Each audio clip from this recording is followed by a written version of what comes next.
ओम ब्रह्म सत्यम सर्वाधार। आज दास की कबीर वाणी पंडित को अंग पर कबीर दास जी का निर्णय वाणी के माध्यम से कबीर दास जी का क्या निर्णय है, तो ये वाणी कबीर दास जी की, इस पर क्या विचार हैं कबीर दास जी के, उसको श्रवण करते हैं और आनंद लेते हैं। लिखना पढ़ना चातुरी ये संसारी जे, जिस पढ़ने सो पाइए पढ़ना किसी न सेब कबीरा, पढ़ना किसी न सेब। लिखना पढ़ना चातुरी ये संसारी जेब, जिस पढ़ने सो पाइए पढ़ना किसी न से। पढ़ना लिखना और चतुराई ये संसार की सजावट है। लिखना पढ़ना चातुरी ये संसारी जेब। देखिए आगे कह रहे हैं, जिस पढ़ने सो पाइए पढ़ना किसी न से। जिसके पढ़ने से प्रभु मिलता है, उस पढ़ाई को किसी ने नहीं पढ़ा। पढ़ाई सब हो रही है,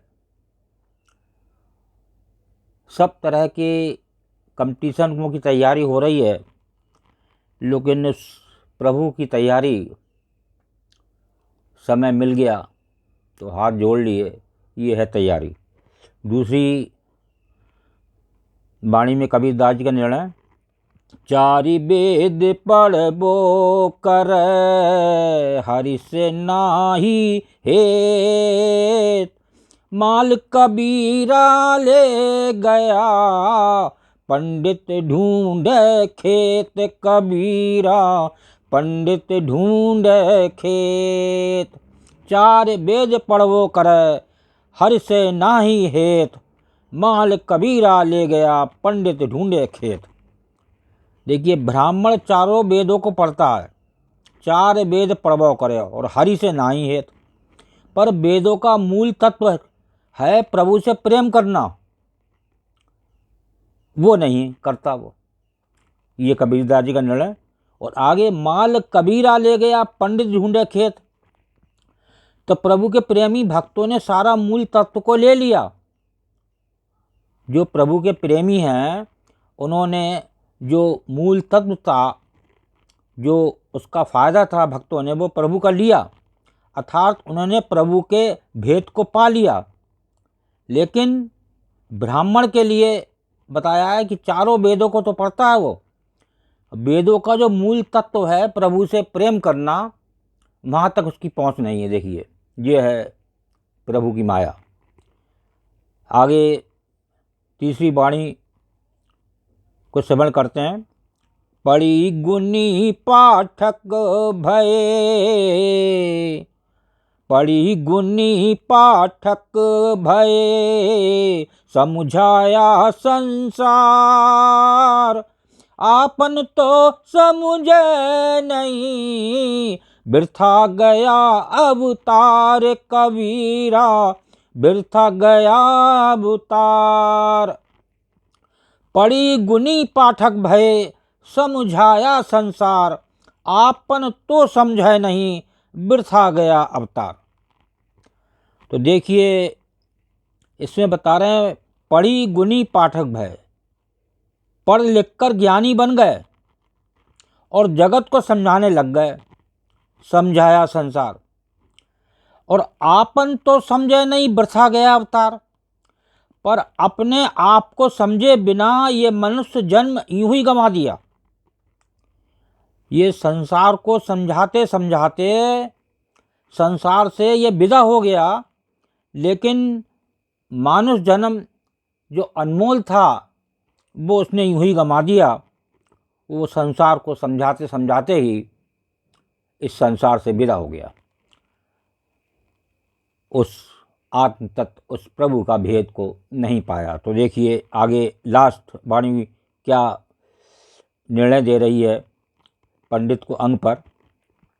पढ़ी गुनी ब्राह्मण भये, पढ़ी गुनी ब्राह्मण भये कीर्ति भई संसार, वस्तु की तो समझ नहीं, ज्यों खर चंदन भार कबीरा, ज्यों खर चंदन भार।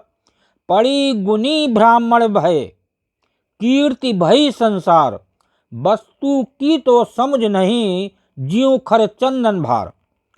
देखिए, पढ़ लिख कर ब्राह्मण हो गए, पड़ी गुनी ब्राह्मण भय, और कीर्ति भई संसार, और संसार में कीर्ति फैल गई, और वस्तु की तो समझ नहीं, ज्यों खर चंदन भार। तो आगे कबीरदास जी का निर्णय है कि जैसे गधे पर चंदन भार रख दिया जाए, वस्तु की तो समझ नहीं, ज्यों खर चंदन भार।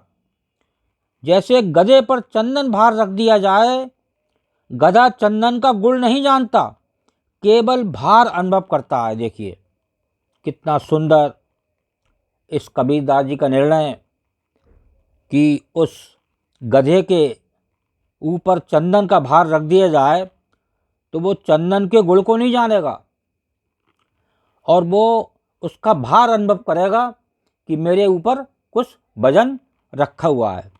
तो इसी प्रकार ये जीव के अंदर जो मेन आत्म तत्व है, आत्मा है, जो उसका प्रकाश है, जो घट का वासी है, उसको ध्यान न रखते हुए संसार की तरफ उसका पूरा फोकस आज संसार में मैक्सिमम जीव की दौड़ उस प्रभु में है, लेकिन एक असली पहुंच उस आत्म तत्व से वो दूर है, जबकि वो उसके अंदर मौजूद है। उसके बाद भी वो संसार में इधर उधर भटकता फिर रहा है और समय को यूं ही बर्बाद कर रहा है, कुछ हासिल उसको नहीं हो सकता। अगर हासिल हो सकता है तो उस जिसको वो जिस किसी प्रभु की कोई मूर्ति बनी हुई है उसको वो पूज रहा है, उसका उसके गुण, उसमें क्या खूबियां हैं, उसने क्या जीवन में करा, वो अपने जीवन में अमल करे, तभी उस पूजा का फायदा है। ओम ब्रह्म सत्यम सर्वधार।